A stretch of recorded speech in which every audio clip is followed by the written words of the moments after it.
Hello, I'm Tom Brokaw, inviting you to learn about one of America's extraordinary cultural institutions, the National Music Museum on the campus of my alma mater, the University of South Dakota in Vermillion. In addition to gathering, preserving, and exhibiting the world's musical heritage, the National Music Museum is a global research and archival center for scholars, other museums, private collectors, and instrument makers. And so come with us now for the next few moments to learn about this remarkable cultural treasure.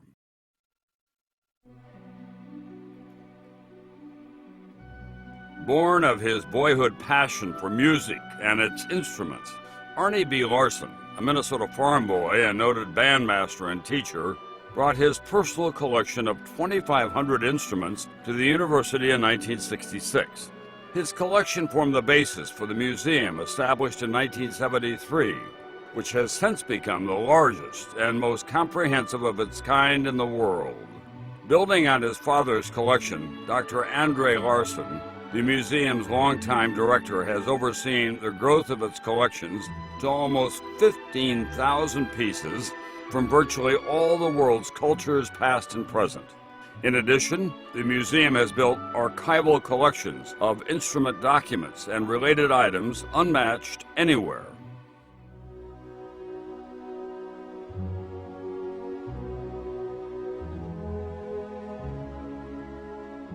The mission of the National Music Museum is to serve the people of South Dakota, the nation, and the world as a center for the study, collecting, and preservation of musical instruments.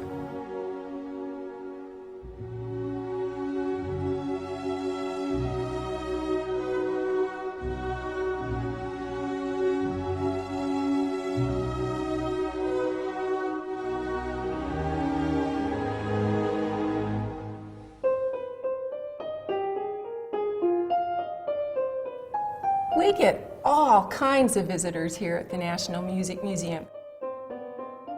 To get to actually demonstrate a few of the instruments that are playable. Without exception, they find something that they think is really, really interesting. Woodwork, various types of instruments, the decorations on the instruments. In addition to our musical instrument collection, the National Music Museum has a very large archive of supporting materials. We have a library, which is a specialized research library pertaining to the study of the history of musical instruments. We also have a large collection of music, sound recordings, videotapes, cassette tapes. One of my own areas of specialty is researching the history of the C.G. Kahn Company of Elkhart, Indiana. C.G. Kahn was a flamboyant personality, to say the least, an incredible entrepreneur. He was very innovative, and his instrument company became the world's largest at the turn of the 19th to the 20th centuries. One of the exciting things about the Kahn Company is their engraving. They were particularly noted for engraving their instruments within an inch of their lives. We have, for example, a saxophone in our collections that has engravings of Uncle Sam, an Indian chief, a scene of the Spirit of 76, Kewpies, satyrs, all sorts of wild creatures.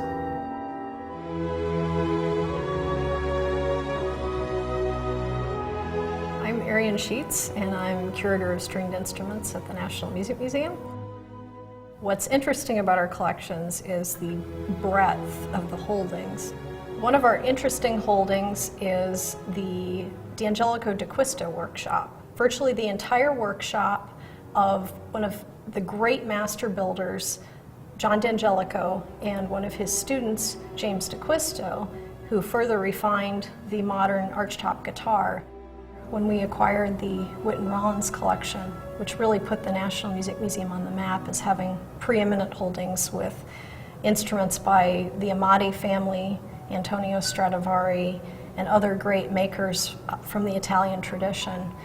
The museum has expanded into other areas, including Great American Guitars, which are represented in the Lillibridge Gallery, the museum's newest gallery.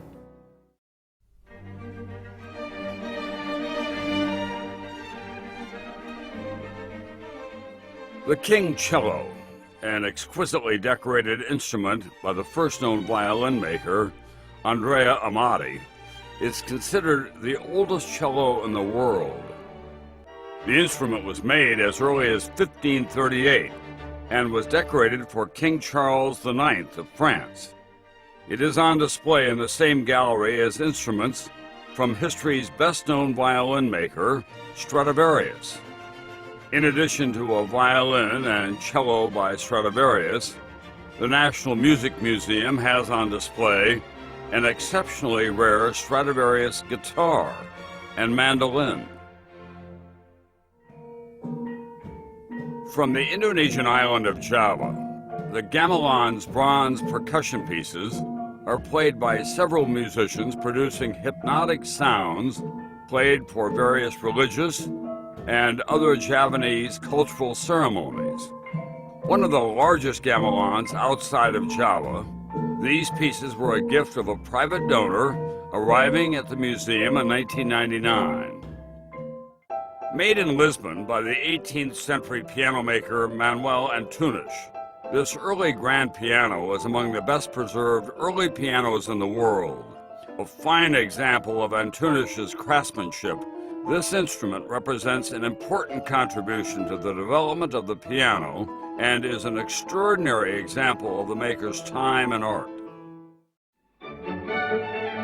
The National Music Museum offers a taste of the fun, interesting, and even bizarre.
The future of the National Music Museum includes the addition of an existing 30,000 square foot campus building to be renovated for the special needs of the museum, and newly constructed space joining the existing and additional museum building.